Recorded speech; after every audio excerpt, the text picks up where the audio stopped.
Olá, bom dia, meus irmãos. Opa, tá animado, que bom, né? Eu gostei do bom dia bem forte aí. Que a graça e a paz do amado Salvador esteja contigo nessa manhã. Sempre uma oportunidade, mas privilégio que nós temos como povo de Deus nos reunirmos. O que não é realidade em vários cantos do mundo. Não sei o quanto você sabe a respeito disso, mas nós somos extremamente privilegiados. Aqui no nosso país, onde nós vivemos, temos os recursos, as bênçãos, né, de ter um local para nos reunirmos e temos este livro completo, né? Quantas versões bíblicas nós temos à disposição para estudarmos a palavra de Deus. Muitos recursos. E então não negligencie, por isso é bênção que você pode vir nessa manhã aqui. Você já viu projetado aí a ideia do nosso tema nessa manhã. Eu tenho certeza que este não é um assunto que talvez agrade muitas pessoas, porque todo mundo vai dizer, mas pastor Paulo, eu não tenho conflito. Será? E a realidade é que os conflitos, eles são, vamos dizer assim, naturais. Nós vamos passar por conflitos nessa vida, porque nós vivemos num mundo pecaminoso. Esse é o grande contexto. Mas nós vamos ter conflitos também, porque nós somos pecadores. Às vezes falhamos, às vezes erramos, às vezes é a maneira que respondemos. Às vezes nós ofendemos as pessoas porque nós ficamos irados com aquela pessoa e aí você já sabe que foi gerado um conflito, rompimentos no relacionamento, ressentimentos, e é evidente que nada disso é bom, correto? Mas existe um outro lado que nós precisamos aprender a lidar com o conflito, exatamente como está a frase ali, os conflitos como sendo uma oportunidade de Deus. Se eles vão acontecer, vamos aprender a olhar biblicamente qual é o nosso papel, qual é a nossa responsabilidade, segundo as Escrituras, para lidarmos com o conflito. Eu tenho certeza, se você pegar as ideias daquilo que vamos conversar agora de manhã e colocá-las em prática, você vai perceber como Deus pode usar a sua vida no meio do olho do furacão de um conflito. Mas você tem que ter a visão correta, os princípios corretos da palavra de Deus para lidar. Então, sim, conflitos são difíceis, não é uma coisa legal, falar, opa, então me arruma um conflito aí que eu quero essa oportunidade. Não é isso, né? Ninguém é masoquista, ninguém quer sofrer. Na verdade, nós sempre tentamos empurrar o conflito. Nós temos dois momentos, né, pastor Joverci? Então, no segundo momento, nós vamos falar mais claramente de respostas que nós tendemos a dar diante dos conflitos. Esse estudo aqui foi extraído de um professor meu, tive aula diretamente com ele, o professor, pastor Robert Jones. Ele tem um livro chamado Em Busca da Paz. É interessante, é uma boa leitura. Se você tiver oportunidade, pegue este livro. Então, isso aqui como era material de aula, material de ministração, eu tive muitas aulas com ele, a gente trabalhou isso junto, ele dava oportunidade para a gente compartilhar na sala de aula sobre o tema, e aí fizemos um apanhado para conversar nessa manhã.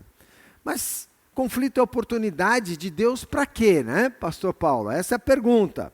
Então vamos olhar aqui, olha. Oportunidade para conhecer melhor a Deus e aproximar-se de Deus e agradar a Deus. Você vai ter essas três oportunidades. Diante de um conflito, você parar tudo e ao invés de olhar para a situação que está em chamas aqui, né? Está pegando fogo. Você vai parar e vai olhar para o Senhor. Senhor, o que eu posso aprender disso? Senhor, o que o Senhor quer me ensinar? Uma boa pergunta é perguntar o seguinte: aonde está Deus no meio do seu conflito? Você já fez essa pergunta? Já não faz. Você só parte, né, para lidar com o estresse, com a dificuldade, com o problema, com a ira. e aí a gente entra para um combate no conflito. Geralmente é assim. Eu não sei se é você, mas eu estou falando da tendência do meu coração, miserável pecador que eu sou. Então, olha aí a oportunidade de você parar e olhar para Deus. Quem é Deus? Com certeza, pelo menos uma coisa você vai aprender, que Deus é soberano. Ele está sobre tudo. Para Deus não tem sala de emergência, né? Conversamos isso ontem. Nada está fora do controle de Deus. É claro que muitas vezes, e eu posso dizer que a grande maioria das vezes, se não todas as vezes, os conflitos são causados por escolhas que nós fazemos ou pessoas fazem. Então, um conflito pode gerar porque você foi ofendido por alguém ou porque você ofendeu alguém. Basicamente, são esses dois lados, né? É claro, talvez um conflito que acontece no seu bairro, tem dificuldades com pessoas ali, talvez pessoas buscando os seus direitos, e você acaba sendo encurralado, acaba sendo parte, não é? Talvez de ser ofendido naquele conflito. A gente pensa em países que estão em guerras, conflitos, né, maiores, e que as pessoas vão sofrer. Esses talvez não tem muito mais o que fazer, a não ser se apegar em Deus mesmo. Falar, Deus, eu não consigo entrar ali e negociar, não é, com este país que entrou em guerra com o meu país. Então, clamar a Deus, buscar a segurança e confiar que Ele está no controle. Mas estamos falando nos conflitos mais próximos de nós, né? Os conflitos relacionais. Então, eis a oportunidade de você conhecer mais a Deus, aproximar-se de Deus, clamar a Ele. Deus, olha que situação terrível. Tem misericórdia de mim. Tem misericórdia do meu irmão. Por favor, Deus, dá-me sabedoria. Oportunidade. E se você tem interesse em agradar a Deus no seu conflito, a outra pessoa tem o mesmo desejo, evidentemente a outra parte quer agradar a Deus, pronto. Todo o caminho para a solução está disponível. Quando duas pessoas querem agradar a Deus. Então pensa num conflito entre marido e esposa. Se um quer acertar e o outro não quer, vai ficar ali um tentando, não é? Buscar a conversa, buscar a resolução, e o outro vira as costas. Mais difícil, mais complexo, mais complicado. Tem que orar, tem que dar tempo, não é? Mas quando os dois estão decididos, não, nós queremos agradar a Deus, pronto, as armas foram baixadas e vamos buscar agradar a Deus, porque o que importa é que o nome de Deus seja espalhado, o nome dele seja famoso no nosso meio, porque nós estamos conseguindo a paz neste conflito.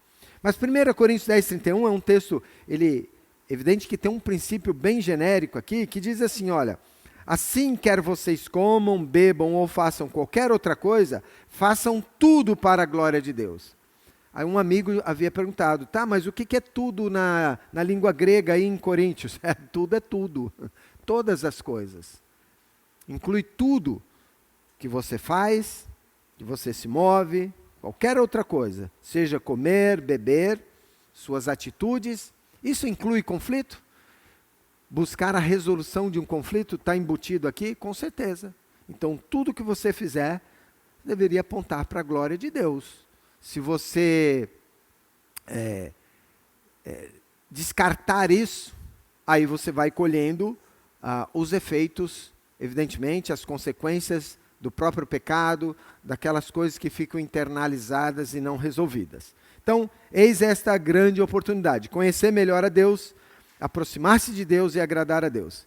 Em segundo lugar, Deus tem um propósito. Ele é soberano sobre todas as coisas e Ele nos dá oportunidades, diante das situações que vivemos, para lapidar o nosso coração mais parecidos com o do Senhor Jesus. Conversamos isso ontem, lá na conferência das mulheres.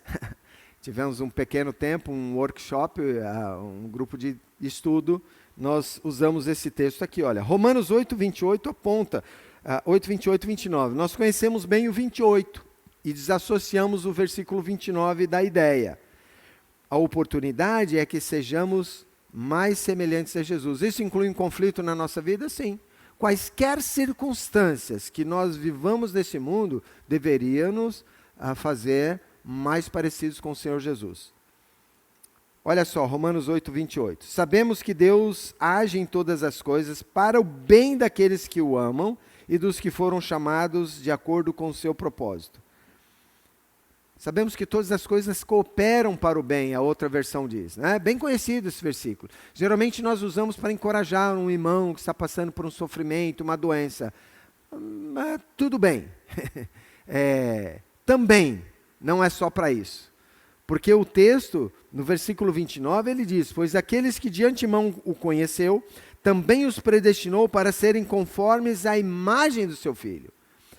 O grande momento de conhecer a salvação em Cristo Jesus, ele continua num caminho de santificação para sermos mais e mais parecidos com o Senhor Jesus. O caráter de Cristo sendo lapidado em mim e em você. Por isso que todas as coisas nessa vida que você venha passar, que venha acontecer contigo, é uma oportunidade de você agir e reagir como o nosso Salvador, ser mais parecido com Jesus. Aí aquela pergunta, o que Jesus faria nessa situação? O que Jesus faria nesse conflito que eu tenho com o meu cônjuge? O que Jesus faria nesse conflito com o meu irmão? Ele gosta disso, eu gosto daquilo. Nós temos um conflito de ideias. Como é que a gente resolve? Se você tiver a atitude de Cristo, você está ganhando a maturidade de entender que você precisa ser mais parecido com Ele mesmo. É assim que Ele agiria. Porque a nossa tendência, no segundo estudo nós vamos falar, é sempre reagir de forma pecaminosa diante dos conflitos, subindo no pedestal da nossa ira e querendo pegar o cetro da equidade, né? Eu sou o juiz que vai julgar a minha causa em benefício próprio. Não. Eu quero me render, me humilhar e ser mais parecido com Jesus. Então, todas as coisas, nesse sentido, nessa vida aqui, que nada escapa, não é? Nada está fora do controle de Deus, são oportunidades para nós bem reagirmos, para sermos mais parecidos com Jesus. Mas tem mais oportunidade no conflito. Então, eu espero que você comece a pensar desta forma. Oportunidade. Os conflitos se tornam oportunidades que Deus está te dando. Primeiro, para conhecer melhor a Deus, mais e mais a Deus, tornar-se semelhante a Jesus. Isso também se transforma numa oportunidade de como Deus pode usar um conflito para me parecer mais com seu Filho. Como assim? Não sei se já está projetado ali, acho que não, né? Em primeiro lugar, é expor o pecado. Diante do conflito, nós mostramos quem realmente nós somos. Quão miseráveis pecadores. Ou a outra pessoa vai mostrar também. Então, um conflito expõe o pecado. É importante. A palavra de Deus é como um espelho. Eu vejo o meu coração aqui. Miserável pecador. Quem me livrará deste corpo, dessa morte? Esse sou eu. Paulo falou assim, o apóstolo. Mas eu preciso ter essa consciência. Eu sou o pecador. E preciso matar esta velha natureza de fome, não alimentá-la, porque eu quero ser mais parecido com o meu Salvador. Então eu vou buscar práticas piedosas. E um conflito expõe a miséria do pecado no coração dos homens, das mulheres, das crianças, diante de um conflito. Então é importante. Você vai se arrepender do quê se você acha que você não tem pecado? Aliás, é mentiroso quem diz que não tem pecado, né? Segundo o livro de 1 João. Então, um conflito, ele expõe o pecado. Más intenções, ideias erradas de princípios da palavra, isso que gera conflito. Imoralidades no coração, princípios errados. Hoje é a coisa mais comum, as pessoas estão pegando princípios humanistas e falando isso é o certo. E confronta diretamente com a palavra. E é evidente que isso vai gerar conflito na sociedade, nos nossos relacionamentos, se uma pessoa é tão egoísta, tão orgulhosa, tão ela mesma. E aí a igreja acaba sendo só um ponto de, talvez de referência ou de encontro. A igreja vira um clube. Porque eu não estou absorvendo a essência da palavra que transforma o meu coração. Eu não estou sendo confrontado com o pecado. Essa é uma caminhada de crescimento. Muitas vezes eu estava no culto e falava, que mensagem incrível do pastor. Que palavra de confrontação. Pena que fulano não está aqui, isso era para ele. Você já pensou assim? Não, aquela palavra é para você. O meu pastor Mendes, sempre falava assim, se a carapuça serve para você, use-a. Não existe sermão encomendado. Aliás, eu não vou me dar o luxo para pregar só para um irmão, não. Eu prego para todos, ele falava. Então, se Deus falar ao seu coração e expõe o teu pecado, admita. É mais fácil. Mas, mais do que expor o pecado, a ideia é que o conflito se torna oportunidade e nos equipa para sermos melhores ministros para outros.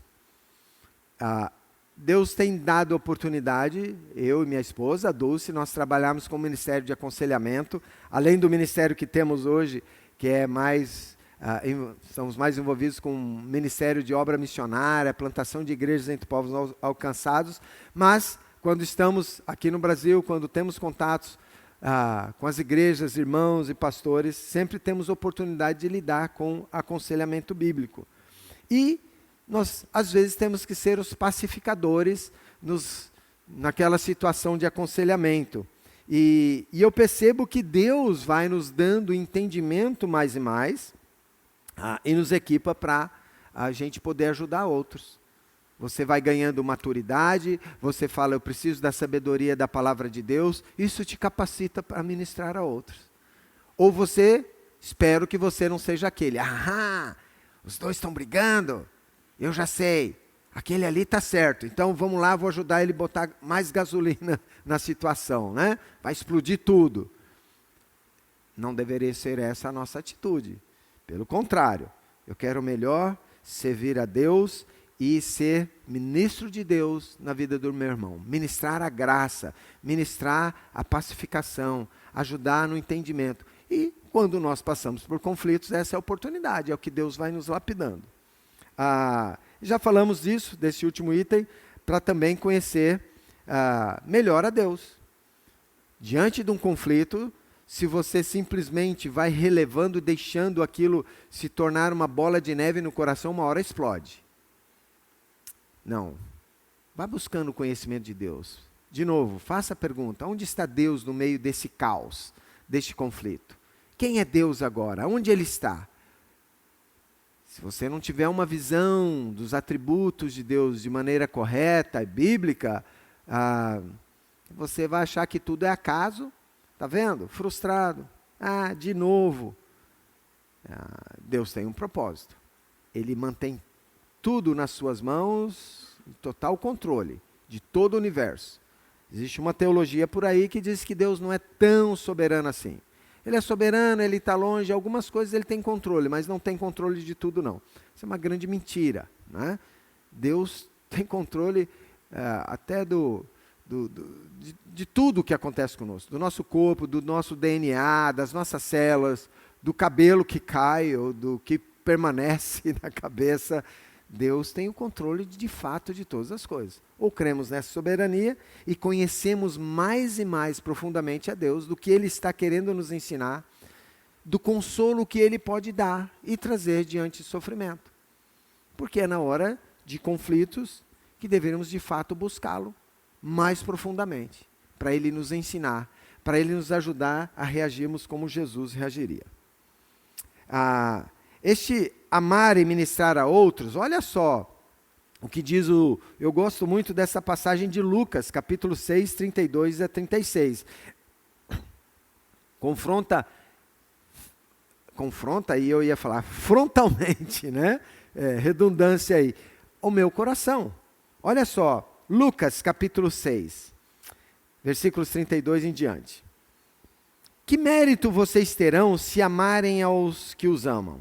Até os pecadores amam os que os amam.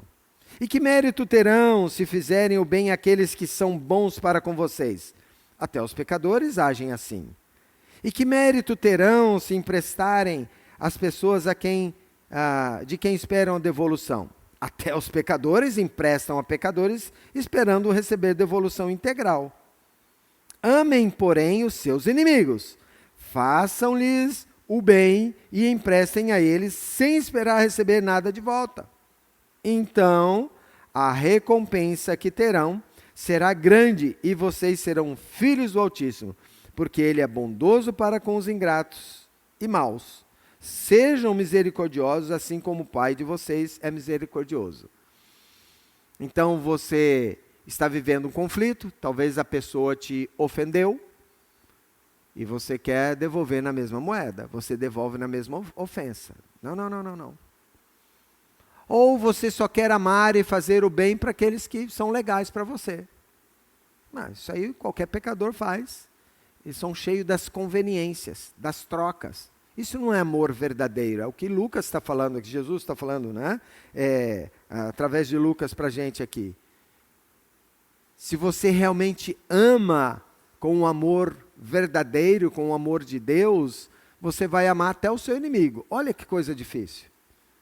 E vamos dizer que dentro de um conflito há sempre a ideia, aquele indivíduo é o meu inimigo, ele é meu opositor. Eu tenho um conflito com ele. Olha o que você tem que fazer. E no final ele fala de ser misericordioso. Perdoe ele. Ele errou com você? Aí é que está a grande oportunidade de você ministrar, demonstrar o amor de Deus através da sua vida para aquele indivíduo que pisou na bola contigo. Olha que oportunidade. Então, comece a olhar para o conflito como oportunidade. Nem sempre nós conseguimos fazer isso porque nós queremos simplesmente descontar a moeda da ofensa para obter os nossos direitos. E nós achamos que temos todos os direitos. Me ofendeu, a gente fica bicudo, fica mimimi, resmungão, isola a pessoa, foge dela, ou então exige, né? Até o último recurso do indivíduo. Não, há um jeito de fazer. Então, olhe como essa grande oportunidade. Olha só, uma coisa que Robert Jones sempre fala, e isso aqui ele enfatizou bastante, é que nós devemos agradar a Deus em meio ao conflito. Já lemos um versículo sobre isso, né? Agradar a Deus é igual a quando vivemos para fazer aquilo que Deus deseja e se compraz. Isso é agradar a Deus. O que Deus deseja para mim? O que agrada a Deus? O que é prazeroso para Deus? Ele quer isso também quando você estiver vivendo um conflito. Simples assim, difícil assim. Você tem que fazer a pergunta. O que Deus quer que eu faça? Qual é a minha atitude? Que eu fique ressentido, que eu fique remoendo, que eu guarde ali por dias, semanas, meses, anos, aquele negócio no coração? Nós conhecemos histórias de pais e filhos, um pai e um filho, por anos, com ressentimento. Nem se conversavam. Supostamente, pai e filho cristãos. Por causa de uma desavença, de um negócio que aconteceu, de um investimento, um culpando o outro, e anos sem se conversarem. Outra história é de uma mãe e uma filha. Com a graça de Deus, porque tocadas pelo Espírito Santo de Deus, decidiram se perdoar após muitos anos sem conversar e sem aquela mãe poder ver os netinhos, a filha e os filhos desta filha. Ressentimento, amargura. Lógico, vai ficar doente, vai somatizar aquelas emoções. Não é bom. Então, é isso que Deus quer, é isso que Deus preparou. Os conflitos serão reais, eles vão acontecer. Você precisa olhar com essa visão de que você precisa agradar a Deus. Colossenses é um versículo também chave, não é? Já extraímos a ideia aí. E isso para que vocês vivam de maneira digna do Senhor e em tudo possam agradá-lo. De novo, em tudo. É para o agrado de Deus. O que agrada a Deus? A palavra agradar, ela traz essa conotação também de glorificar. Parece que quando nós falamos glorificar a Deus, é uma coisa que os anjos fazem, não é? Deixa os anjos glorificarem a Deus. Eu sou pecador, eu não consigo glorificar. Mas você sabe o que é agradar? É a mesma ideia. Quando você está devotado a Deus, desejando fazer todas as coisas para que o nome dele seja exaltado. Isso tem a ver com glorificar a Deus e também agradá-lo. Então, que em tudo, né, viva de maneira digna do Senhor e em tudo você possa agradá-lo, frutificando em toda boa obra, crescendo no conhecimento de Deus. De novo, oportunidades incríveis que nós temos quando o assunto for um conflito. Sendo fortalecidos com todo o poder, de acordo com a força da sua glória, para que tenham toda a perseverança e paciência com alegria, dando graças ao Pai que nos tornou dignos de participar da herança dos santos no reino da luz. Pronto, a nossa vestimenta, né, as nossas atitudes que devemos encarnar é entender que é assim que temos que viver. Esses são atitudes piedosas, virtudes cristãs que precisam ser desenvolvidas. Senão os anos vão passar, 5, 10, 15, 20, 30 anos na igreja, somos pessoas rançosas, murmuradoras, descontentes com tudo, o irmão não pode falar, tá vendo? Já cria o conflito. Deveremos trabalhar, e é claro que os benefícios vão vir, não é? A unidade do corpo. Por que eu vou ser um crente mimimi, reclamão de tudo, nada está do jeito legal? Não deveria ser assim. Muito bem, então, é claro, dá para entender como devemos agradar a Deus. Por que devemos fazer isso? Então, tenho aqui um propósito de vida, esse é o alvo mais importante. 2 Coríntios, capítulo 5, versículos 9 e 10 diz: por isso temos o propósito de lhe agradar, quer estejamos no corpo, quer o deixemos, pois todos nós devemos comparecer perante o tribunal de Cristo, para que cada um receba de acordo com as obras praticadas por meio do corpo, quer sejam boas, quer sejam más. Vai ser passado um filtro aí. O que vai sobrar do que fizemos nessa vida aqui para o agrado de Deus? Vão ter muitos pontos na minha história de vida e eventos de ressentimentos, de conflitos que eu não resolvi. Isso é uma vida feia, uma vida que não agradou a Deus. É claro, como eu já falei, nós vamos arrastar este pecado, né, este peso conosco. Não deveria ser assim. Então, um crente verdadeiramente maduro, que entende que o conflito é uma oportunidade, ele não vai focar basicamente no assunto do conflito, mas ele vai buscar focar tudo em Deus. Aí é mais fácil. Onde está Deus? O que Deus quer de mim? O que eu preciso aprender? Como eu vou me humilhar? Como eu vou pedir perdão? Ou se é um irmão que eu preciso confrontá-lo, ele que me ofendeu, como é que eu vou fazer isso? Precisa de sabedoria. Então, esse é o grande propósito. E 2 Coríntios está falando disso para a gente. Temos o propósito de agradar. Porque as suas obras vão passar por um crivo. O que agradou a Deus e o que não. O que não agradou, tudo queimado. Vai sobrar alguma coisa? Não, aquela atitude, quando você se humilhou, foi mais parecido com Jesus, isso sobe como aroma suave para Deus. Você fala, este é meu filho, né? Ele entendeu o que é ser parecido com o meu filho, o Senhor Jesus. Ele tem o caráter do meu filho. Ele aprendeu as lições dessa vida. Ele está glorificando o meu nome quando ele assim procede diante de um conflito. 2 Coríntios, ainda 5, 14 e 15, mostra que o amor de Cristo nos constrange. Nós barateamos a visão de amor, não é verdade? A palavra amor, ela está tão desgastada. Ela é menos que 1,99. Não deveria ser assim. Quando falarmos do amor, evidentemente que a nossa conexão é com relação ao amor de Deus, que foi a maior expressão de amor em dar o seu filho. Né? Tem um custo, tem um preço. Ele trouxe a provisão da nossa maior necessidade, que era espiritual, era a necessidade de salvação. Foi provido. O verdadeiro amor vai providenciar aquilo que o outro necessita. E esse amor de Cristo, tudo o que ele fez por nós, deveria nos constranger. Olha, que preço pago. Quem sou eu? Merecedor disso? Não. Foi graça, foi de graça, foi por misericórdia. E aí 2 Coríntios 5, 14 e 15 diz, pois o amor de Cristo nos constrange. Isso Paulo falando aos Coríntios. Porque estamos convencidos de que um morreu por todos, logo todos morreram. E ele morreu por todos para que aqueles que vivem já não vivam mais para si mesmos, mas para aquele que por eles morreu e ressuscitou. E a pergunta então, aonde está Deus? E por que eu estou reagindo assim neste conflito? O meu Salvador morreu por mim, para resolver o maior conflito que havia entre mim e Deus, que eu sou pecador, estava separado de Deus. Ele se tornou exemplo nisso. E você quer continuar em cima do pedestal, vivendo para você mesmo, em cima do seu egoísmo, orgulho? Não, eu não me humilho, eu não peço perdão. Você vai exigir, ter as suas exigências? É claro que há procedimentos, nós vamos conversar, dando tempo ainda. Me ajudem, eu não lembro a hora que começou, pastor Versi. Me diz até que hora eu posso ir aqui. Mais 5. Então vamos acelerar aqui para finalizar essa parte.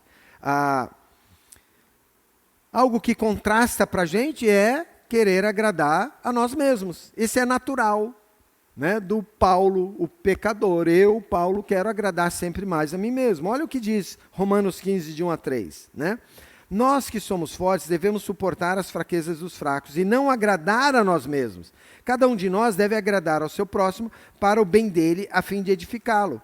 Pois também Cristo não agradou a si próprio, mas como está escrito, os insultos daquele que te insultam caíram sobre mim. O Senhor Jesus se torna exemplo. E eu não devo só pensar em puxar a sardinha para o lado da minha brasa. Isso é jogo de interesse. E quando estiver diante de um conflito, pense, não é porque você gosta disso. Estava aquela discussão, nós íamos pintar a parede da igreja tal cor, eu fiquei aborrecido porque escolheram outra cor que eu não gosto. Nós buscamos nosso interesse. Troca esse assunto por qualquer outro que vira conflito na sua vida, né? Estava esperando que a minha esposa fizesse arroz, feijão, batata frita e um bifão, né, frito para mim. Cheguei em casa, tem jiló, tem, né, miojo e sei lá o que. Virou conflito? É só para o teu agrado, é isso? Ou você pelo menos entende o lado da esposa? O que foi que aconteceu? Né? Nós precisamos abrandar, trabalhar, aquietar o nosso coração. O problema é que nós somos, de modo geral, mais egoístas. Mais um texto de Gálatas 1:10, olha só, de não agradar a outros. Aqui a ideia em cima, né, cada um de nós deve agradar ao seu próximo, é no sentido de ajudar na edificação dele, tá? Tem que tomar cuidado, porque se você fica paparicando, demonstra segundas intenções e interesses, a Bíblia fala que isso é temor aos homens. Você arma cilada para você. Mas é para a edificação dele. Porque olha só Gálatas 1:10. Acaso busco eu agora a aprovação de homens ou de Deus? Ou estou tentando agradar a homens? Se eu ainda estivesse procurando agradar a homens, não seria servo de Cristo. Então, o primeiro lugar é que Deus seja agradado. E sim, se fizermos a vontade de Deus, nós seremos agradáveis às outras pessoas, porque essa é a regra de Cristo. E mais um princípio norteador aí para nós, na dependência de Deus. Como é que você vai fazer isso? Depende dele. Você deve clamar a ele, você deve buscar a ele. O Deus da paz, que pelo sangue da aliança eterna trouxe de volta dentre os mortos o nosso Senhor Jesus, o grande pastor de ovelhas, os aperfeiçoou em todo o bem, para fazer a vontade dele, e opere em nós o que lhe é agradável, mediante Jesus Cristo, a quem seja a glória para todos sempre. Amém. Olha, o Deus de paz, o Deus que é pacificador, ele sabe esse negócio de conflito. Ele vai operar em nós, vai nos capacitar se você se render, se você deixar ele trazer a instrução ao seu coração, se você confiar que ele tem os meios para a resolução do conflito. Porque vão ser princípios da palavra, seja bíblico. Aí você colhe o bom fruto. Vê quanta oportunidade. Então, bem rapidamente, para a gente terminar essa parte, eu subestimei o meu tempo aqui, ou superestimei. Algumas considerações. A sua falha, ou a falha da outra pessoa, ou dos dois em agradar a Deus, é a causa de todos os conflitos. Quando pessoas não querem agradar a Deus, pode saber, naquele relacionamento, naquela situação, vai ter conflito. É uma guerra dos interesses dos conflitos aí. Mas também este alvo mantém o seu foco em Deus, não nas questões do conflito ou na pessoa. Mas fulano, nós temos tendência de botar o rótulo. Mas fulano é assim, fulano é brigão, fulano é chato mesmo, fulano é isso, fulano é aquilo. Ou tá vendo essa situação? Essa situação, não. Coloque o foco em Deus, o que você está aprendendo de Deus. Olha que situação difícil que chegamos. Deus, dá-me sabedoria. Deus, aquieta meu coração. Deus, me dá a palavra correta no meio deste conflito. E assim por diante. Então, estamos aprendendo. E finalmente, aí, em Cristo, este alvo é sempre possível. Não importa como a outra pessoa se comporta. A sua responsabilidade pessoal é ser parecido com Jesus. Reagir como Jesus agiria. Deixa o outro lado responder a Deus. Faça a sua parte. E você vai orar para essa ministração. Tem mais uma passagem aqui que vai nos ajudar. Olha, Deus pode abençoar os seus esforços para levar o seu inimigo ao arrependimento. Eu quero ler Provérbios 16, 7 rapidamente. É incrível, né? Essas passagens bíblicas, parece que escondidas, mas a gente pode aprender muito. O sábio de coração é chamado prudente e a doçura no falar aumenta o saber. Desculpa, eu li o 21, nada a ver, o versículo 7, 16, 7. Se os caminhos de alguém são agradáveis ao Senhor, Ele faz com que até os seus inimigos vivam em paz com Ele. Se você tem o objetivo de agradar a Deus, até aqueles que têm conflito contigo vão querer andar em paz contigo. Deus usa a sua vida para fazer este ministério. Então, você pode, Deus vai abençoar os seus esforços em lidar com as pessoas que têm conflito contigo. Se ambos agradam a Deus, tal reconciliação é garantida. Você precisa manter o seu compromisso, mesmo que a outra pessoa não queira fazê-la. Tá? A sua parte você faz. A parte dela, ela tem que resolver. Ela errou, ela brigou, ela te ofendeu. Ela precisa entender isso. Não é você que vai convencê-la, é o Espírito Santo de Deus. Então você vai orar ainda, clamar a Deus, misericórdia. O irmãozinho está todo errado, tem misericórdia. E esteja aberto para a conversa. Para que ele venha ao pedido de perdão, ou o que for. A promessa que o perdão faz é a seguinte, olha. Não pensa mais sobre o incidente. Nós nem sempre perdoamos nesse nível. A ideia é de não ficar alimentando aquele incidente. Esse é um dos problemas. A gente perde o sono. E aí nós botamos mais um monte de assunto ao redor do problema, do incidente. Está vendo? Mas então ele deve ser isso, ele deve fazer aquilo. E aí a gente, como diz, faz a caveira do indivíduo. Não é bom. Então, se você está perdoando, você está lidando numa resolução do conflito com o perdão, não fique pensando, não alimente mais o incidente. Isso não faz bem, pelo contrário, vai tornar mais difícil, se torna barreira. Não trazer o incidente à tona novamente e usar contra você ou contra outra pessoa. Você quer usar, tá vendo aquela vez? Eu tenho mais uma granada. Mais uma vez. Não, você não vai fazer isso. Uma vez perdoado, está perdoado.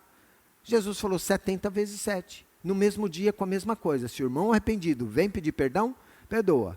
A gente não consegue 2 vezes. Terceira, a gente já tira o nome dele do livro da vida, né? Toma cuidado com o teu coração. Não fale com outro sobre o incidente. Irmão, eu até perdoei, mas sabe, fulano? Pessoa difícil, hein? Deixa eu te contar um negocinho. Não, está perdoado. Não vai espalhar a notícia. Você está fazendo a má fama do teu irmão. Isso tem consequências bíblicas para você, se você faz isso. Está perdoado, está pago o preço. Não permitir que o incidente fique entre nós e impeça o nosso relacionamento. Esse é o nível do relacionamento, da ministração do perdão.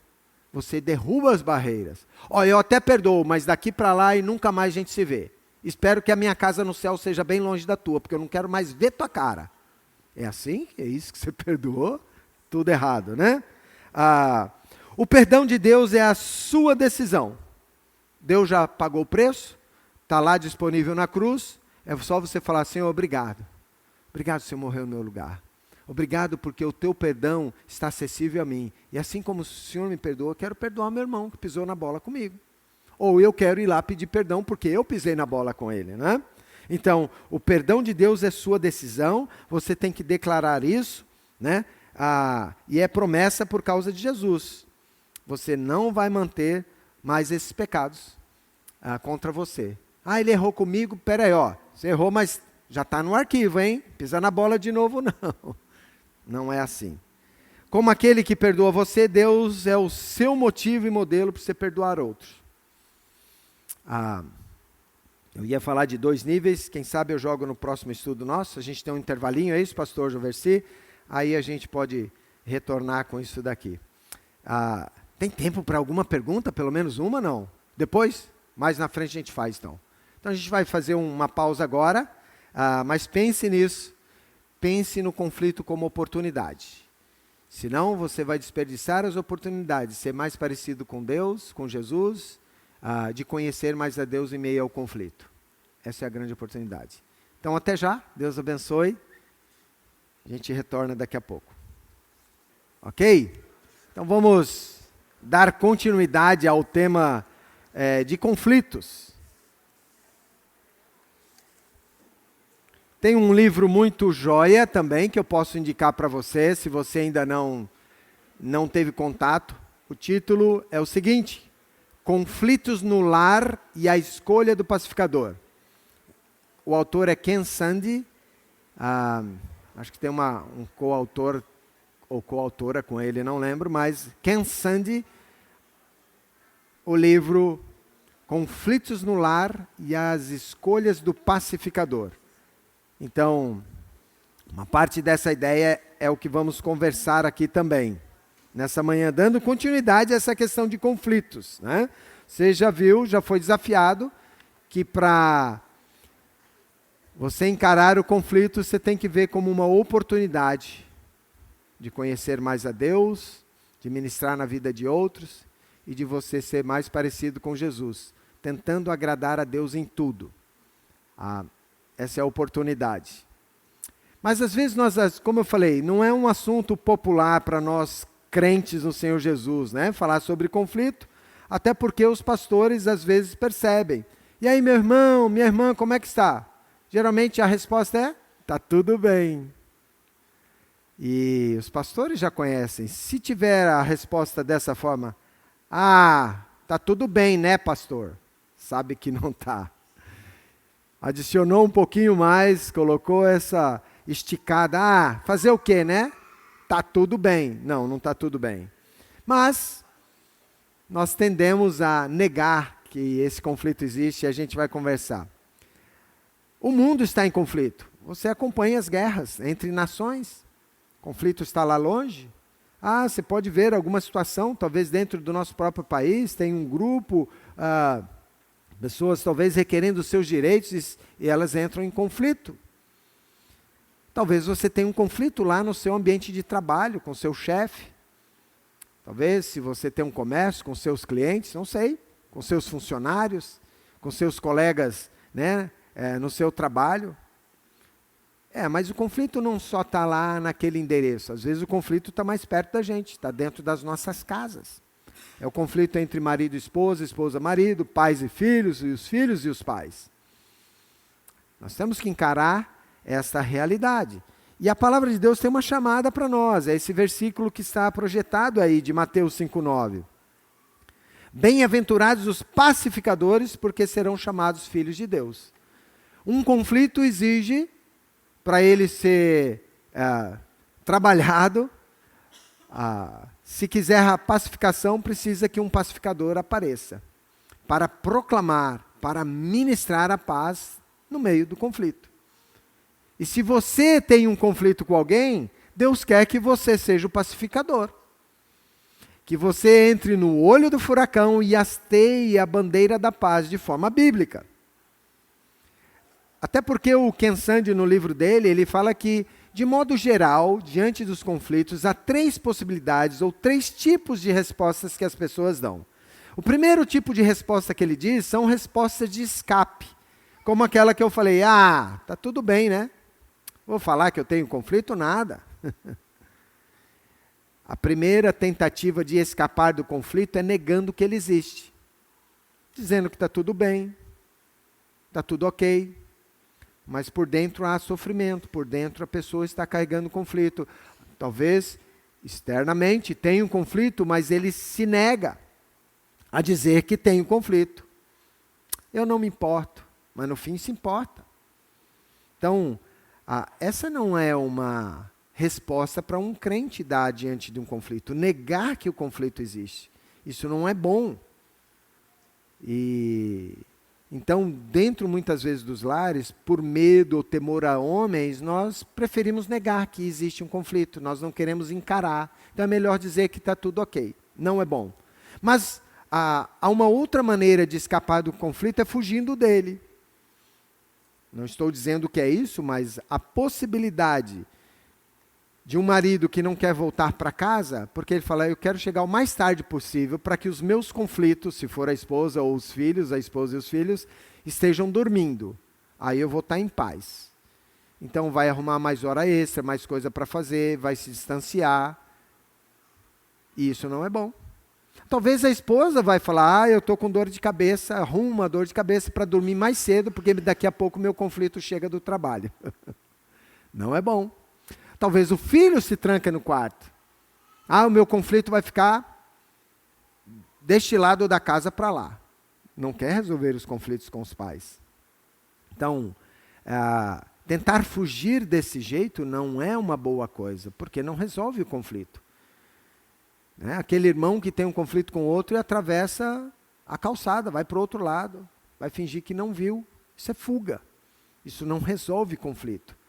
Então você percebe que há uma progressão e há um fundo do poço nessa tentativa de escapar do conflito. Ken Sande diz que o fundo do poço, na tentativa de se recolher, de escapar do conflito, é a pessoa a tentar a própria vida. Tira a própria vida. Eu tenho um conflito tão grande, eu não sei resolvê-lo e quer saber, essa vida não vale a pena. Eu vou tirar a minha própria vida. A Organização Mundial da Saúde tem uma estatística, ela desde, se eu não me engano, fim dos anos 90, depois dos anos 2000 e tanto, eu li uma estatística aqui no Brasil, parece que permanece a mesma porque não tem tantos dados. Mais de 5 mil pessoas cometem suicídio por dia no mundo todo. Os estudiosos, os especialistas desse assunto dizem que isso aí nem é a superfície, é muito mais o número de pessoas que se suicidam diariamente no mundo inteiro. Muito provavelmente, essa pessoa desistiu da vida por conta de conflito que ela decidiu acreditar que não havia solução. Então, é muito sério, não é? Tentar escapar. Tentar deixar armazenado o conflito, porque uma hora ele vai explodir do jeito errado, ou vai implodir, não é? Então, escapar do conflito não é uma solução para o crente. Nem tampouco o outro lado.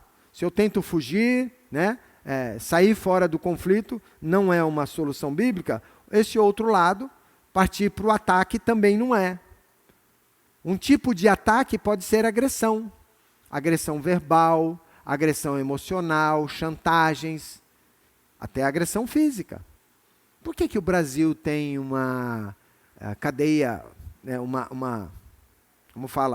uma entidade especial da proteção à mulher, da criança, por conta dos abusos ocorridos, dos conflitos que ocorrem nos lares, não é? A violência contra a mulher, por isso leis mais duras, por isso delegacias especializadas, só no assunto. O Brasil é um dos campeões nessa área. Não é o único, mas é um país que tem muito conflito de abuso, não é? Seja da mulher, seja da criança. Então, agressão nunca é a solução para o crente. Você agredir o seu cônjuge, agredir o seu filho verbalmente, esse é o lado pecaminoso. É a escolha errada, então não é o certo. Talvez o indivíduo fale, peraí, eu não vou arregaçar as mangas e vou enfrentar o meu conflito na base do ataque porque eu sou franzino, eu não faço academia. Mas quer saber? Vou fazer um BO, um boletim de ocorrência. Você vai responder para o juiz, você vai pagar até o último centavo que você deve nesse conflito. Danos morais, ofensas, seja lá o que for. O apóstolo Paulo fala no livro de Coríntios, será que não tem ninguém sábio para ajudar vocês a buscarem um acerto neste conflito? Vocês vão colocar no juiz? Vocês vão levar isso para uma causa para envergonhar o nome de Cristo? Não é o jeito para o crente fazer. É muito triste, não é? Se na tentativa de escape o suicídio é o fundo do poço, o que você imagina que é aqui no lado de ataque? Homicídio.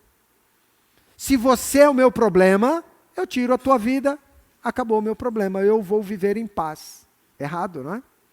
Você fala, peraí, pastor Paulo, você está pegando pesado. Um cristão, será que é possível responder assim?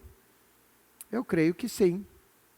Na sua ira, só que no nível e no padrão que Jesus falou.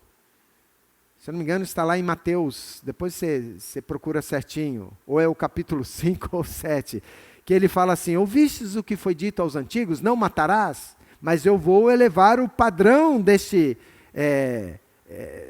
mandamento. Eu digo para você que se você odiar o seu irmão, você está sujeito à mesma penalidade deste mandamento. Então Jesus compara que o homicídio físico é igual a esse homicídio da ira, da raiva que você tem contra o seu irmão. Então, é muito provável que nós, na nossa ira, já matamos alguém no coração. Talvez há alguns maridos que já matou a esposa no coração. Talvez algumas esposas já mataram o seu marido no coração aqui.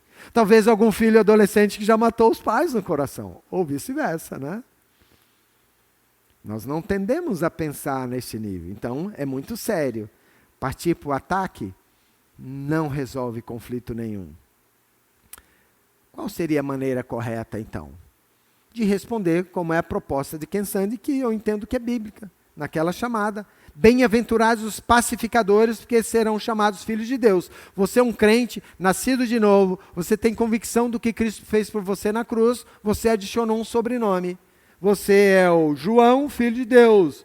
A Maria, filho de Deus. O Paulo, filho de Deus. A Dulce, filha de Deus. Essa é a nossa filiação. E se você é filho de Deus, você tem por obrigação ser um pacificador nesse mundo cheio de conflitos. E mesmo aqueles mais perto de você, aqueles que começam dentro de casa. Você vai ser um pacificador ou você vai negligenciar? Vai querer escapar ou vai querer atacar? Então, sendo pacificador, uma atitude boa que Ken Sande explica é essa aqui. Quando o pecado ou a afronta, pecado não. Quando o conflito envolve uma coisa pequena, desconsidera. Releve. Pastor, vem cá, o irmão fulano de tal, eu cumprimentei ele, ele não me respondeu, bom dia. Isso é muito sério. Dá um tempo, aquele irmãozinho, ele precisa aprender a soletrar o nome dele depois das 10 da manhã. De manhã cedo ele é sonolento, ele não responde bom dia rapidamente. Né? Considere essas questões, então você desconsidera. Acho que ele não prestou atenção. O problema é que nós gostamos de fazer tempestade em copo d'água. Já ouviu essa expressão, né? Você pega uma coisa tão pequena e... Calma, olha o que diz Provérbios 12:16. A ira do insensato no instante se conhece, mas o prudente oculta a afronta. Foi uma afronta. Entrou na igreja e fechou a porta na minha cara, nem viu que eu estava vindo atrás. Talvez não viu mesmo. Ele encostou a porta sem te ver. Bom, há tantas outras situações que você pode imaginar em que você pode desconsiderar. Essas coisas parecem ser tão pequenas. Quantas irritações dentro dos nossos lares por coisas pequenas. Eu lembro que um casal ficou muito irritado. A esposa ficava irritada porque o marido sempre usava a toalha de banho dela. Isso é uma afronta moral? Não é um pecado. E não teve jeito. Ela trocou de cor as toalhas. A minha vai ser branca e essas cores aqui. A sua é essa cor. Entendeu? Entendi. Chegava na hora do banho, ele puxava, era dela, e ele se enxugava com a toalha dela, ela ficava extremamente irritada. Aí ela falou, não está funcionando a questão das cores, vou bordar o nome. Ela pôs o nome dela e põe o nome dele. O que aconteceu? Se você conhecer o meu amigo, você vai entender. Ele era muito desligado. Para ele não fazia diferença a toalha que ele ia se enxugar. Embora ele podia ser mais cuidadoso, né? É a hora do banho, enxugar a toalha, eu tenho que achar a minha. Porque ele era muito desligado. Né? E aquela esposa ao ponto chegou e falou, querido, decidi. Vou desconsiderar essas suas afrontas. Usa a toalha que você quiser, e se você molhar a minha, ela vai para a máquina de lavar e eu pego uma nova para mim. Pronto. Ela aprendeu a abrir mão da toalha dela. Bom, desconsidere. Não leve a afronta, uma coisa muito pequena. Tá? Olha só, a descrição do homem o torna longânimo, a sua glória é perdoar essas injúrias, são coisas pequenas, sentir injuriado. Ai, não falou bom dia para mim, ai, não botou mais um bife para mim. Tem nada. Calma, olha o teu coração, aprenda a lidar. Então, essa primeira atitude é desconsiderar quando as coisas são pequenas, não são tão relevantes. É claro, nós somos pecadores, então se há uma ofensa, há uma questão moral envolvida, o pacificador vai lidar da seguinte forma. Está aí Mateus 5, 23, 24. Você vai partir para o diálogo, é uma confrontação amorosa. Se, pois, ao trazeres ao altar a tua oferta, ali lembrares de que teu irmão tem alguma coisa contra ti, deixa perante o altar a tua oferta, vai primeiro reconciliar-te com teu irmão e então, voltando, faz a tua oferta. Lá em Mateus fala, se tiver alguma coisa contra o teu irmão, vai entre ti e ele só, resolve. É isso aí. Há uma parte de diálogo, irmão. Eu fiz alguma coisa que você está chateado comigo. Irmão, tem alguma coisa pendente entre a gente. Vai acertar, vai resolver. Se você percebeu alguma coisa na vida do irmão, é sua responsabilidade. O problema é que a gente faz o caminho contrário. A gente vai para o irmão e fala, você viu fulano? Esse cara é mala, hein? Ele é difícil. Pastor, tem que falar uma coisa séria, porque o fulano... A nossa maturidade cristã de ir em amor e fazer uma confrontação amorosa. É isso que o pacificador faz. Ele vai para a conversa. São conversas difíceis? São, mas eu não posso temer ao homem porque eu quero agradar ao meu Senhor. Mas pastor, é uma situação mais complexa que isso. Não é uma conversa que vai resolver. A Bíblia te dá a solução, ela te dá ajuda. Busca ajuda de pessoas maduras em Cristo. Líderes espirituais. Vai buscar a liderança espiritual, vai buscar o seu pastor. Busca o conselho certo de como lidar naquela situação.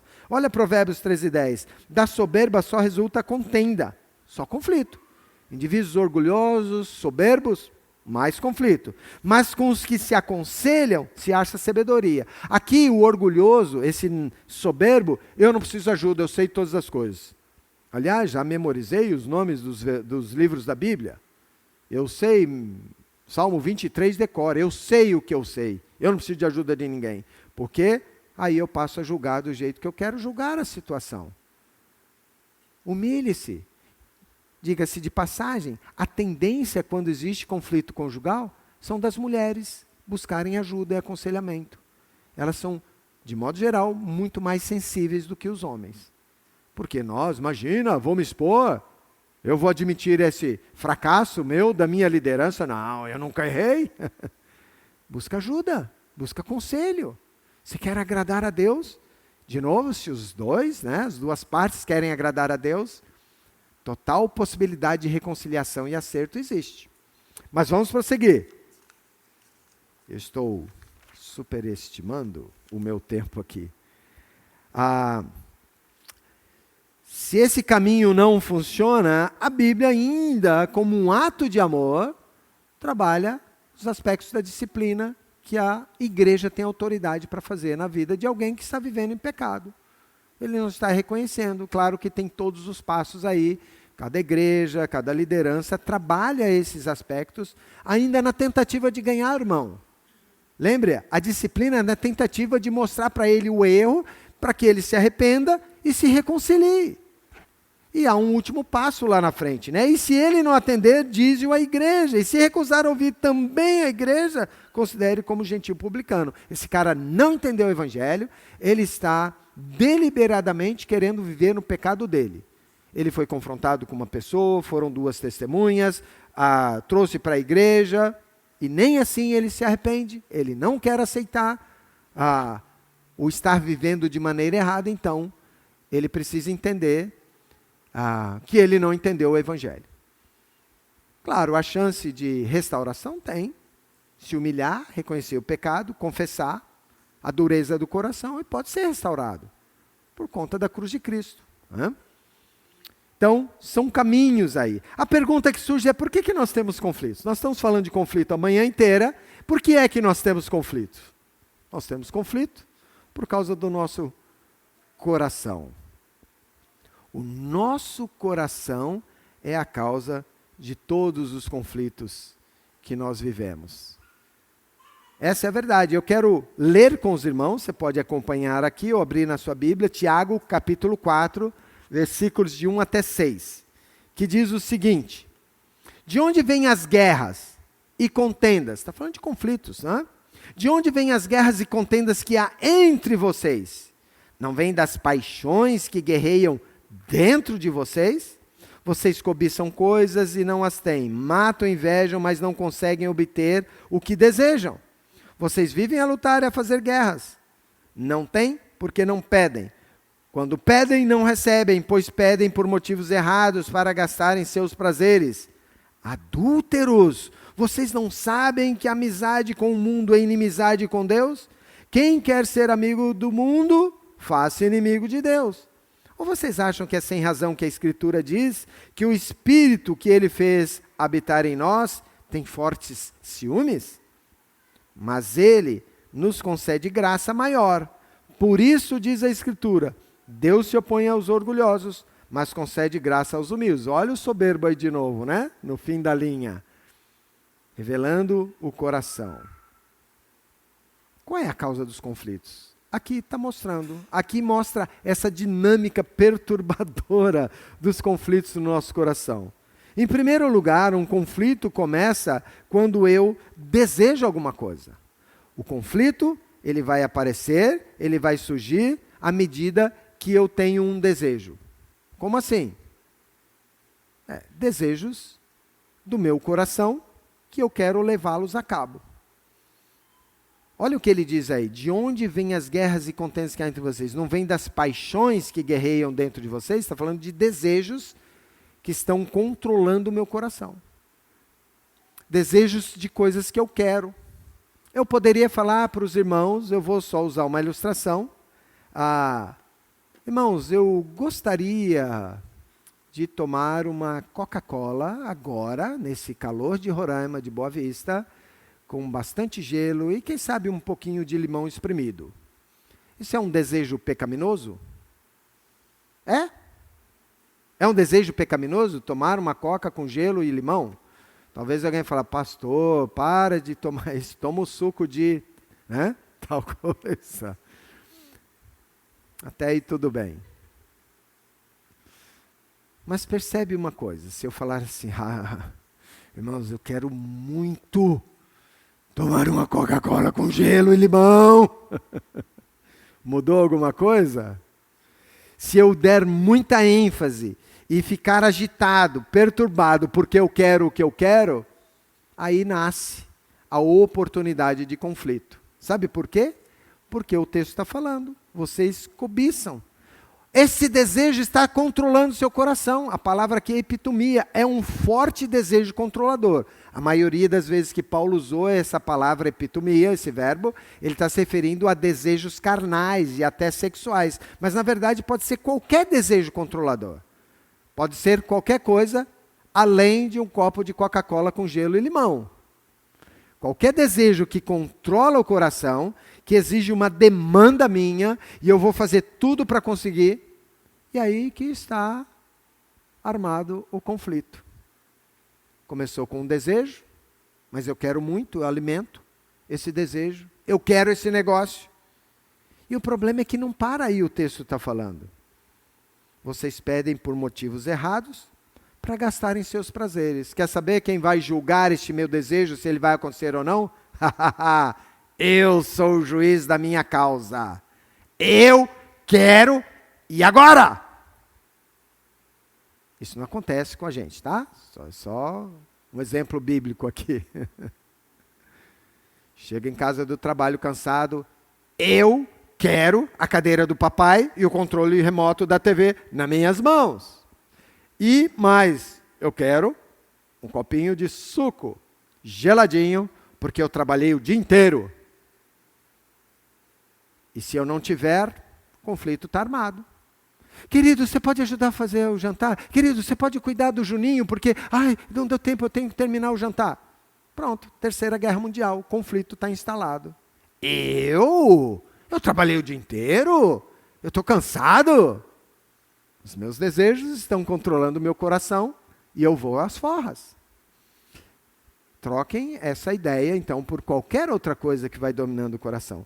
O problema é que nós não somos bons juízes. Você não sabe julgar as causas de maneira graciosa, misericordiosa, a considerar os que não estão te dando o que você quis. Pelo contrário, você julga sem misericórdia. Você julga a seu próprio favor, ao seu próprio interesse, de quem não deixou ou não te deu o que você queria, do jeito que você queria, na hora que você queria. E aí o que acontece? Você é bom juiz? Não. Você sempre vai condenar. Vocês matam, invejam, e ainda não tem. Você destrói tudo que está ao seu lado. A Dulce vai ouvir pela milionésima vez essa ilustração. Vamos ilustrar tudo isso daqui, olha. Geralmente, domingo, vocês reúnem a família junto aqui, não? Oi? A família, né? Junta para comer, ou chama o irmão em Cristo, olha, vamos juntar panela, tem isso aqui? Às vezes, né? Ou, que seja, vamos lá para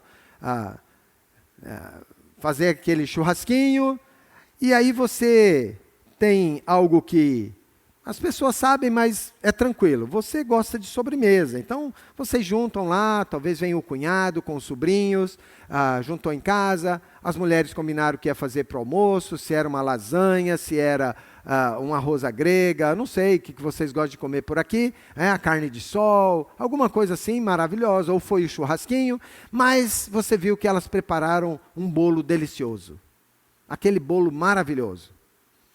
O bolo feito com massa de pão de ló, foi molhado com guaraná para ficar molhadinho, recheado com chocolate meio amargo para equilibrar o açúcar, e depois, né, aquele creme de chocolate em cima, Nutella, raspinha de chocolate amargo, pronto, tudo equilibrado. Esse bolo deve estar uma delícia. E você fica esperando por esse momento, naquele horário. Então, acabou o almoço, deu um tempinho, vem o cafezinho quentinho para a mesa, e você vai comer um pedaço de bolo. Maravilhoso. Você dá a primeira mordida e fala, que delícia. Você não peca, você não é glutão, você não está sobrepeso, você não tem problema de diabetes, então está tudo na santidade. Você comeu um bom pedaço, sem exagerar, e viu que mais de 1/4 do bolo sobrou da refeição, e vai para onde o bolo? Vai para a geladeira. Você viu, né? Foi guardado lá. Aí você tem um desejo. Plim! Desejo. Mais um pedaço desse bolo mais tarde. O açúcar já vai ter baixado, né? Já fiz a digestão. Mais um pedacinho de bolo. Algo de pecaminoso nesse desejo? Não. Vocês estão comigo na história? Pode comer mais um pedaço? Pode, mais tarde, sem problema. Aí então, você faz um plano. Vocês terminaram de almoçar? Uau, ainda é 1h, já acabou o almoço aqui em família, né? Sobrinhos, o cunhado está aí. Daqui 2 horas essa digestão já está tranquilo. Posso comer mais um pedaço de bolo. Mas eu costumo tirar um cochilo domingo à tarde e eu vou levantar, eu vou pegar um pedaço de bolo. Mas será que vai ter bolo às 3h? Puxa, mas eu preciso tirar o meu cochilo. Então, vou fazer o seguinte, eu vou sacrificar, vou pôr 15 para as 3. Sacrificar o meu cochilo em 15 minutos. Aí você arruma o despertador, né? Já se preparando para que 15 para as 3 você levanta e pega. E 15 para as 3 seu despertador tocou debaixo do travesseiro para ninguém ouvir, porque o pessoal está lá esparramado na sala, as crianças estão brincando lá no quintal, na piscininha, e você vai de meia para a cozinha para ninguém te ouvir. E você chega na cozinha, você prepara o seu café, você pega o pratinho e abre a geladeira. O seu desejo revela alguma coisa agora. E você abre a geladeira. E o que aconteceu? Cadê o bolo? Não está lá. Você viu que o bolo tinha ido para a geladeira, mas não está lá. Eu não sei os irmãos. Eu já sei a minha reação na hora que eu abro a porta e não enxergo o bolo. E dei 3 conferidas. Não está aqui. A minha reação é só um gemido inexprimível desse tipo.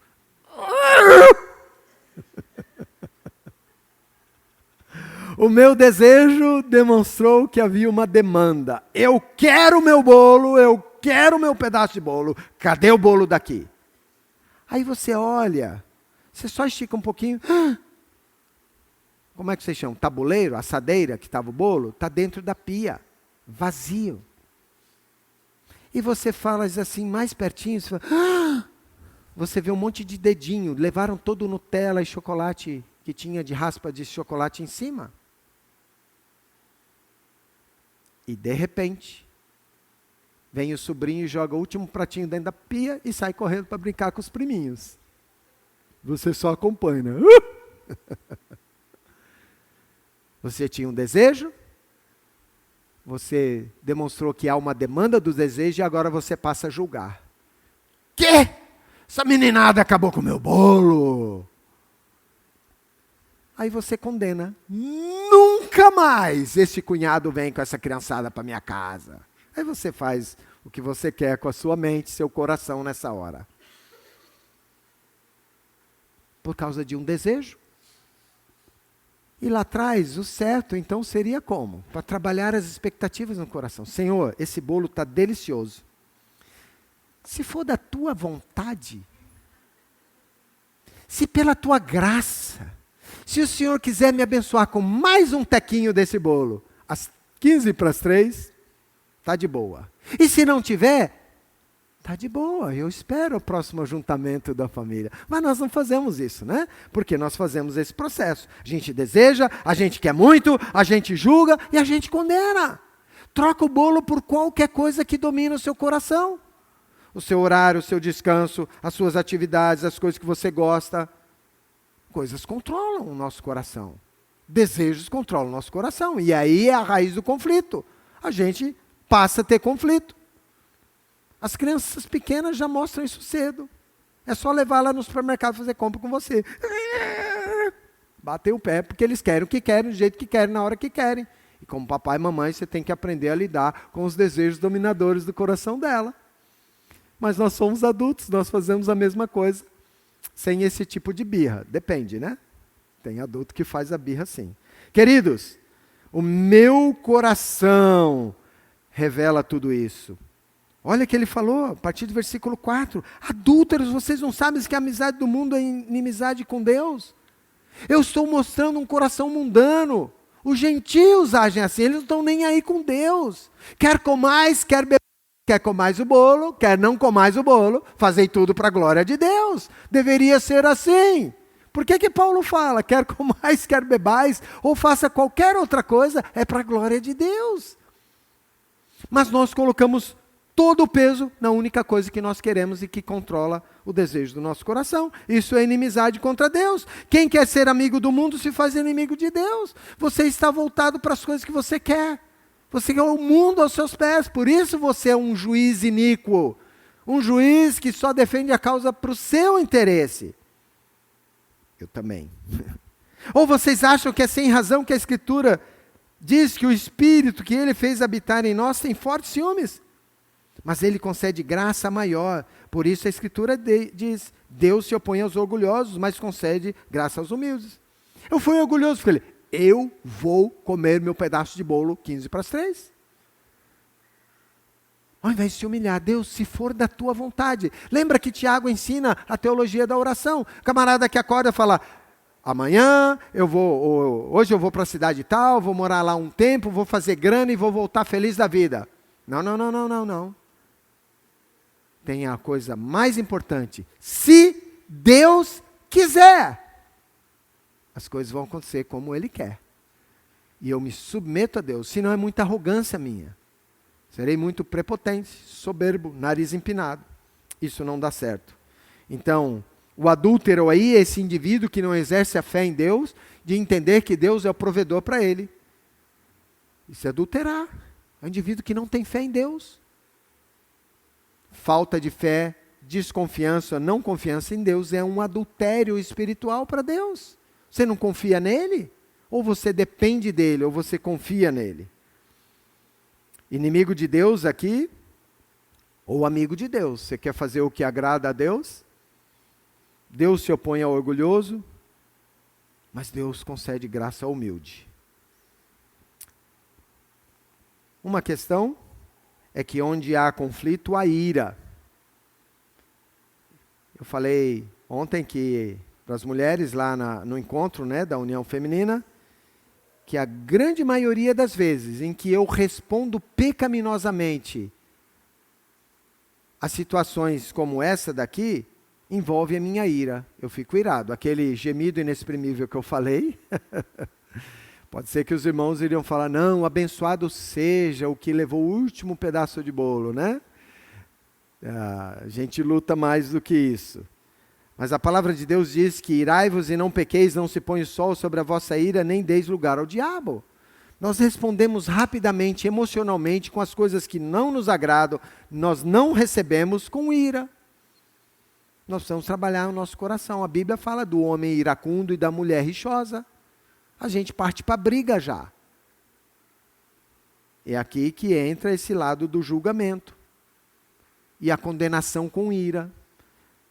Uma coisa interessante é que a maioria, ou uma boa parte dos homens, aqueles que não são violentos de esbravejar, são iracundos silenciosos. É uma ira silenciosa. Você já ouviu falar da ira silenciosa? Isso também não é bom. De modo geral, estou falando do lado do homem, tá? As minhas irmãs pensem como vocês demonstram a sua ira. Geralmente a mulher demonstra a ira falando e cobrando muito do marido. Isso é no relacionamento conjugal. Mas o homem iracundo, ele fica ali matutando. Ele fica ali pensando como é que ele vai responder à afronta. Paul Tripp conta a história do casal que tinha brigado. A esposa cobrou alguma resolução do marido, pediu de novo e falou. Ele se encheu, ficou aborrecido e os dois pararam de conversar. Tá bom, ela falou, não tem mais jeito, não falo mais sobre o assunto. Mas eles tinham uma viagem, entraram no carro, tinham que fazer essa viagem, as malas já estavam no carro. E ele calado, mostrando que estava tendo todo o controle de sabedoria com o seu silêncio. O silêncio só é bom por um tempo para a gente ajustar as palavras de graça e de sabedoria para ministrar. Mas o silêncio, que é para matutar, para devolver a mesma moeda, não é boa. E geralmente os homens fazem isso. Geralmente, tá? Não estou falando que é o tempo todo. E eles saíram para a viagem, estão lá no meio do caminho, pegaram uma estrada mais na zona rural. E ele pensando, eu tenho que dar uma resposta para minha esposa. E eles passaram num campo, tinha umas vacas, uns cavalos, uns burros no campo. Ele falou, aqui está a minha chance. Ele baixou o vidro, esticou o queixo assim, ele dirigindo. E falou assim para ela, aí ó, teus parentes? Isso é jeito de interromper um silêncio, né? Diante de um conflito e jogar agora a bomba para o outro lado? É uma afronta, não é? Mas dizem que todo tipo de ira assim, o tiro sai pela culatra. Ela respondeu, minha sogra e meus cunhados. Está tudo errado, né? Não é bom. Queridos, temos que lidar com a ira no nosso coração. Aqui fala para não deixar acumular. É uma emoção que não é boa. A única ira boa existe porque é uma emoção que Deus criou, é para defender o nome dele. É a ira justa. Quando eu defendo o nome dele, não o meu pedaço de bolo. Alguém falou de Deus, do nome de Deus, rebaixou o nome de Deus, está afrontando o nome de Deus, opa, levanta. Quem é você, ô gigante Golias, não é? Para afrontar o meu Deus. Eu vou defender o nome de Deus a todo custo, e essa ira, ela é uma ira justa, mas defender o meu próprio interesse não é justo. James Kennedy, um teólogo importante, já está com o Senhor, ele diz o seguinte, desça da escada do seu coração, abra a porta da prisão, destranque as correntes e deixe-o sair do calabouço da sua alma, porque nós fazemos isso com a pessoa que nós temos o conflito. Você vai apodrecer aí dentro. Eu estou irado, esse é o preço. Humilhe-se, vai lá no fundo, no calabouço, né? E libera essa pessoa, porque se ela apodrecer dentro de você, você apodrece junto. Não é bom. Muitos casamentos acontecem isso, muitos relacionamentos entre irmãos queridos acontecem isso. Não é o certo. O perdão, então, se torna o caminho da paz para a gente resolver o conflito. Eu acho que tem um próximo slide, eu preciso ver. Bom, há uma chamada de Efésios 4:32, sejam bondosos e compassivos uns para com os outros, perdoando-se mutuamente, assim como Deus os perdoou em Cristo. Aqui está a dinâmica da resolução de conflito. Alguém tem que se humilhar e pedir perdão. E se você é o maduro do pedaço, você entende que você precisa agradar a Deus assim, você vai ministrar o perdão. Se você ofendeu, você vai pedir perdão. Se você foi ofendido, você vai confrontar o irmão amorosamente, com a oportunidade de perdoá-lo, se ele reconhecer o pecado dele. Se ele também não reconhece, não adianta você ficar falando na cabeça dele. Então, por isso, uma confrontação amorosa. Fale a verdade em amor para o seu irmão.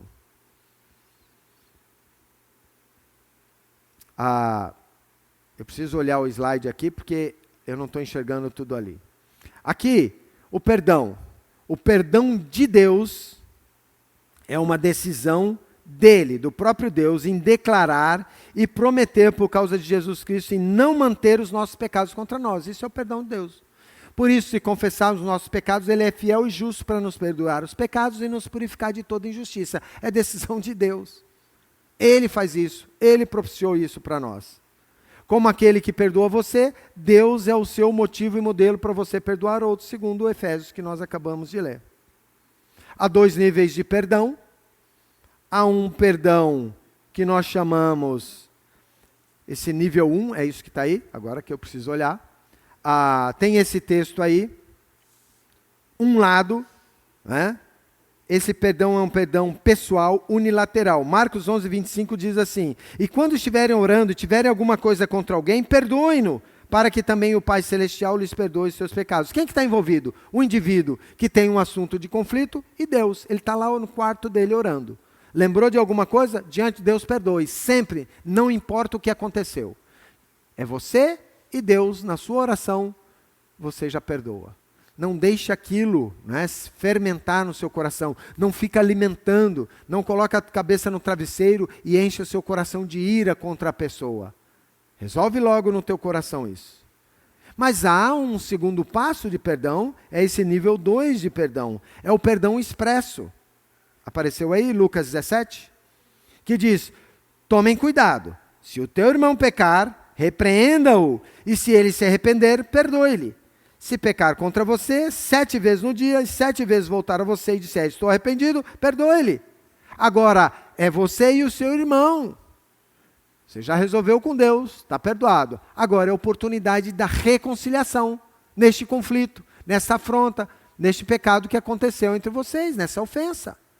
Agora sim, se o irmão se arrepende, ele reconhece que te ofendeu, tudo resolvido, conta zerada. Estamos em paz. Então, esses 2 níveis precisam ser levados em conta. E finalmente, irmãos, para a gente terminar, olha Colossenses 1, 19 e 20. Pois foi do agrado de Deus que nele, em Cristo Jesus, habitasse toda a plenitude, e por meio dele reconciliasse consigo todas as coisas, tanto as que estão na terra quanto as que estão no céu, estabelecendo a paz pelo seu sangue derramado na cruz. Jesus Cristo se tornou o nosso pacificador diante do maior conflito que existia entre nós e o nosso Deus, a inimizade que havia por conta do pecado. E Deus envia Jesus. Ele sendo o próprio Deus, nele residia toda a plenitude. Ele trouxe a reconciliação. Pelo sangue dele, derramado na cruz, ele estabeleceu paz para nós. Ele é o exemplo de pacificador. Quem somos nós para guardar ressentimento? Para não sermos pacificadores. Que você não seja aquele que joga mais lenha na fogueira. Que você não seja parcial onde existir um conflito. Ouça as partes. Busque sabedoria, busque a confrontação. Esse é o jeito de você entrar no olho do furacão e hastear a bandeira da paz de Cristo. Porque o desejo é agradar a Ele. E só vamos conseguir isso se pedirmos ajuda dEle. Se você depender do Espírito Santo de Deus e decidir usar os princípios dessa palavra, não é do seu jeito. Não é tentando escapar, dizendo que está tudo ok, e não é tentando atacar e acabar com o outro lado que você vai ter paz. É sendo bíblico. Nós podemos orar, pedir a graça de Deus sobre nós, pedir auxílio do Espírito Santo, nos capacitando para viver assim. É um grande desafio. É para a minha vida. E eu tenho que lembrar desses princípios quando há uma situação de conflito. Vamos orar? Vamos pedir a graça de Deus? Deus, obrigado mais uma vez por tua palavra nesta manhã. Que as verdades e os princípios que aqui ouvimos, eles possam ser internalizados em nossos corações e mentes. Mas nós precisamos da ação do Teu Espírito em nós, nos lembrando dessas verdades, no nosso dia a dia, nos nossos relacionamentos, nas situações em que os conflitos aparecem. Que haja em nós o desejo de tão somente agradar ao Senhor, que possamos aprender e focalizar no Senhor quando estivermos vivendo um conflito. Ó Deus, carecemos da graça do Senhor nesse assunto em nossas vidas. Ajuda-nos a sermos mais parecidos com Teu Filho, Senhor Jesus.